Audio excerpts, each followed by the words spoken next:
मैया से बोले मैया बहुत ज़्यादा भूख लग रही है, माखन खिला दो। मैया ने कहा कन्हैया अभी सद माखन तो निकला नहीं है, एक काम कर तब तक मेरा दुग्ध पान कर लो। दुग्ध पान करा रही मैया। दूध पीते पीते कन्हैया ने कहा मैया एक बात पूछूं? हाँ बेटा पूछ।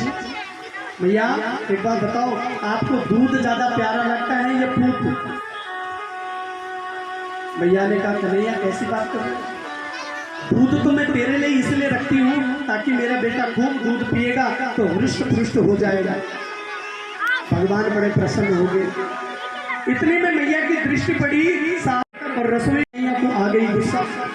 अभी अभी तो कह रही थी कि दूध प्यारा लगता है, दूध उतना तो फेंक दिया मुझे। सदिया सास के जमाने के जितने भी पुराने माट मटके थे सारे फोड़ दिए धम धम करके। और मैया जब रसोई घर से बाहर आई, देखा धम धम की आवाज सुनी, अरे राम राम, इसने तो मेरी ददिया सास के मटके सारे फोड़ दिए। कन्हैया बेटा बहुत उद्दंड हो रहा है, अब तुझे दंड देना पड़ेगा। मैया ने हाथ में लाठी ली। कन्हैया, अब आगे कन्हैया और पीछे मैया। बहुत भागी मैया, पकड़ में ना आए कन्हैया। जब भागती भागती थक गई, कन्हैया बेटा रुक जा, बहुत मारूंगी। भगवान ने कहा मारेगी इसीलिए भग रहे। बोला तो नहीं मारूंगी, तेरी पूजा करूंगी। और भगवान समझे ही नहीं और पूजा कराने के लिए चले आए। मैया ने गप्पदी से हाथ पकड़ा, दारी के घर चल, आज तो तुझे ददिया सास के जमाने के मेरे सारे माट मटके फोड़ दिए, छठी का दूध याद दिलाऊंगी तेरे को। लेके आ गए। सोचने लगी क्या दंड दे, तो दंड बहुत हो रहा। तो उखल था, उखल में बांध दी, अंदर चली गई। भगवान को अवसर मिला तो अर्जुन के वृक्ष खड़े थे और भगवान ने उखल को खींचना प्रारंभ कर दिया और अर्जुन के वृक्ष गिर गए और दो महापुरुष से प्रकट हो गए। दोनों ने भगवान की स्तुति गाई। वाणी गुणानुकथये श्रवणो कथायां हस्तो च कर्मसु मनस्तव पादयोः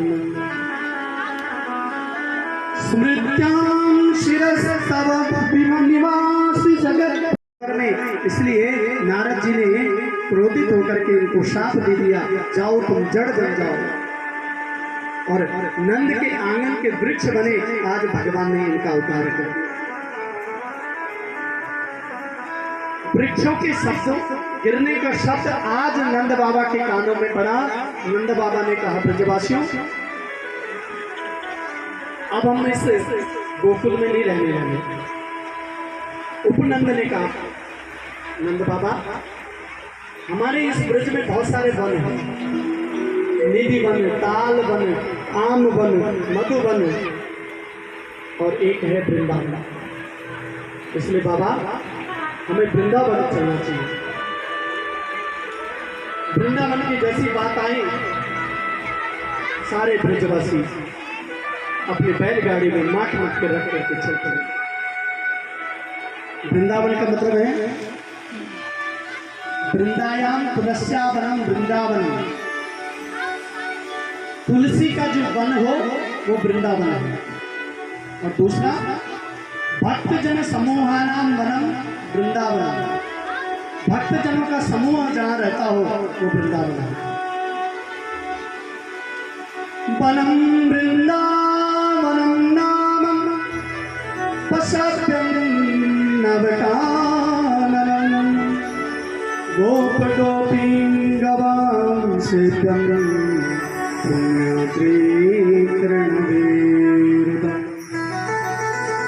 जो लोग वृंदावन गए हैं वो वृंदावन का दर्शन कर चुके होंगे, जो लोग नहीं गए हैं वो यहीं से वृंदावन का दर्शन करें। प्रेम की पिपास देख देख निज प्रेमियों को, प्रेम का समुद्र सीमा तोड़ के बहाया। भावुक रसीले जन निराश न होंगे अब, कामना की पूर्ति हेतु कल्प करो लगाया।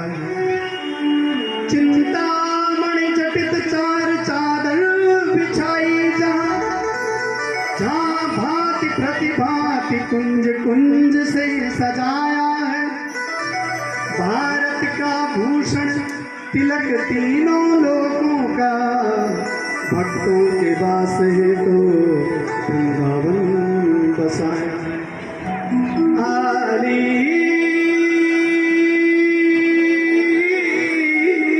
मोहे लागे वृंदावन को, मोहे लागे वृंदावन को, मोहे लागे वृंदावन को, मोहे लागे वृंदावन को।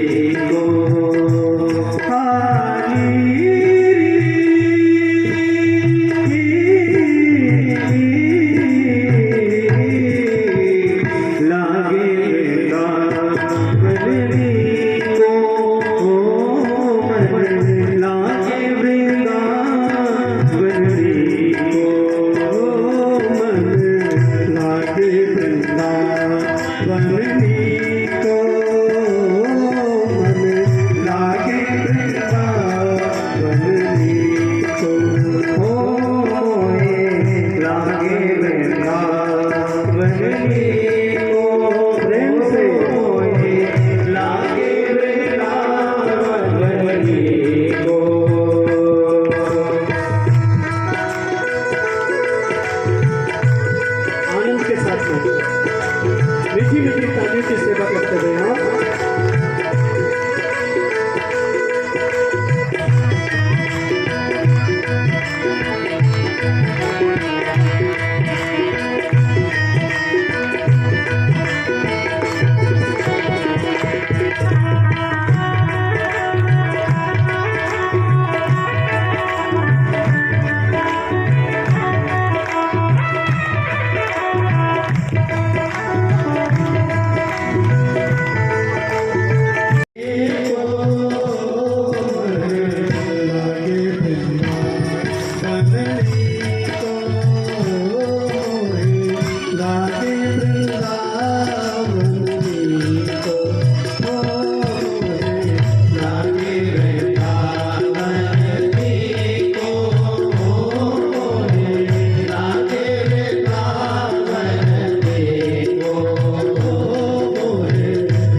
घर का काम कोई होता नहीं है।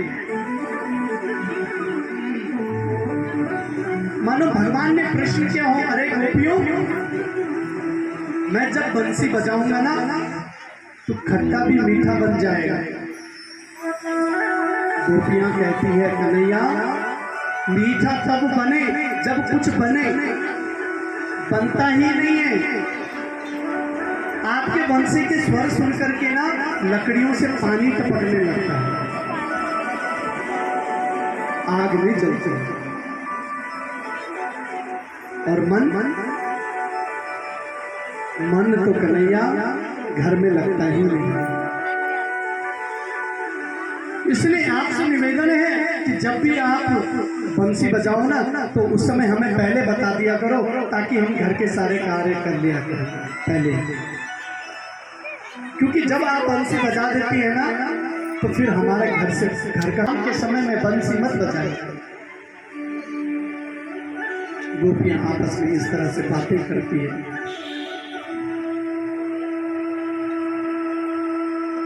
भगवान ने वेणु वादन करके त्रैलोक्य को व्यामोहित किया। शरद ऋतु के बाद हेमंत ऋतु आई। हेमंत ऋतु में ब्रज गोपियां, छोटी छोटी गोपियां प्रातःकाल यमुना स्नान करने के लिए चली जाती है और कात्यायनी माँ की पूजा करती है। कात्यायनी महामाये महायोगीश्वरी नंद गोप सुतम देवी पत्नी कुरुते नमः। ये यमुना स्नान करने के लिए तो जाती है, लेकिन इनमें एक कमी है। क्या कमी है? ये प्रातःकाल ब्रह्म मुहूर्त में स्नान करने के लिए जाती है, सारे वस्त्र त्याग करके यमुना जी में स्नान करती है। भगवान को लगा ये तो गलत है, क्योंकि जलाशयों में या सरोवरों में कभी भी बिना वस्त्र त्यागे कोई स्नान नहीं करता, नग्न स्नान करना वर्जित है। भगवान को लगा ऐसा नहीं होना चाहिए। भगवान आए और सारे ब्रज गोपियों के वस्त्र उठा करके कदम पे चढ़े। ब्रज गोपियों ने जब चारों तरफ देखा वस्त्र नहीं, अरे कोई बंदर तो हमारे वस्त्र में लेके गया। देखा बंदर तो कोई नहीं था, वानराधीशम ऊपर बैठे। कन्हैया जल्दी से हमारे वस्त्र हमें लौटा दो, हम आपके चरणों की दासी हैं। आप इस तरह से हमारे साथ करते हो, हम राजा से शिकायत करेंगे। भगवान ने बोला बड़ी अच्छी बात, एक तरफ कह रही है कि हम आपके चरणों की दासी हैं और दूसरी तरफ कह रही है कि हम राजा से शिकायत करेंगे। तो एक काम करो, पहले शिकायत ही करो, जो होगा देखा जाएगा। श्याम सुंदर ते दास्य करवामाखवोदितं देहि वासांस धर्मज्ञ मोचित्राख्यो प्रभामय। हे श्याम सुंदर, हमारे वस्त्र लौटा। भगवान ने कहा तो जैसे गई थी वैसे आ जाओ। गोपियों ने कहा नहीं, जब हम गई थी ना स्नान करने के लिए उस समय आप नहीं थे, अब आप हैं। भगवान ने कहा यही तुम्हारा धर्म है, मैं हर जगह हूं। ईशावास्यमिदं सर्वं हरि व्यापक सर्वत्र समाना। मैं तो पहले भी था, अब भी हूं, आगे भी रहूंगा। मैं कहाँ नहीं हूं, अणु अणु में सर्वत्र विद्यमान हूं। जब गोपियों को ये बोध हो गया कि भगवान हर जगह विद्यमान है,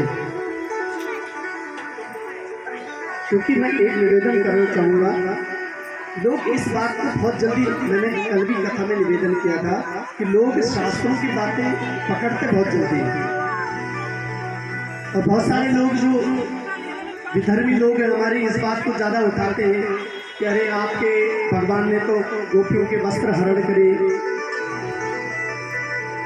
मैं उन लोगों के नॉलेज के लिए बता दूंगा कि जिस समय भगवान ने वस्त्र हरण करे ना, उस समय भगवान की अवस्था सिर्फ 8 वर्ष की, 5 वर्ष की।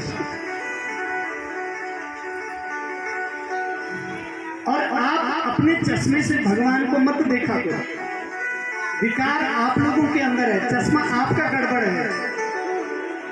जैसा चश्मा होगा वैसे ही दुनिया दिखेगी, जैसी दृष्टि वैसे दृष्टि। हम अपने हिसाब से भगवान को नापने लगते हैं। भगवान हर जगह विद्यमान है प्यारे। जब आपका जन्म हुआ भगवान तब भी थे। भगवान ने आपको जन्म दिया है, भगवान कहाँ नहीं है। इसलिए भगवान की कथाएं, भगवान की बातों को अपने तरीके से नहीं लेना चाहिए।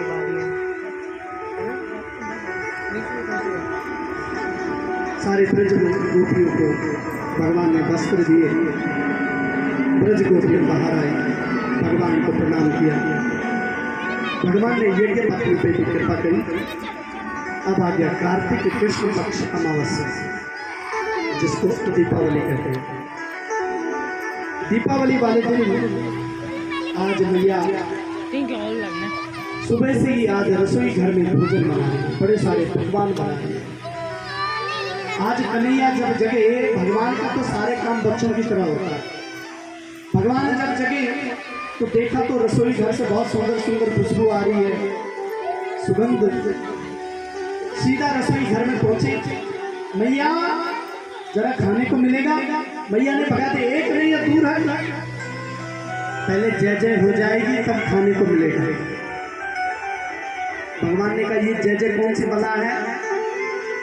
बाबा के पास आए, बाबा ये जय जय कौन सी बला है? नंद बाबा ने कहा बेटा जन्यो भगवान इंद्र मेरा। देखने के लिए बहुत बहुत धन्यवाद। मिलती हूँ दोस्तों अगले ब्लॉग में।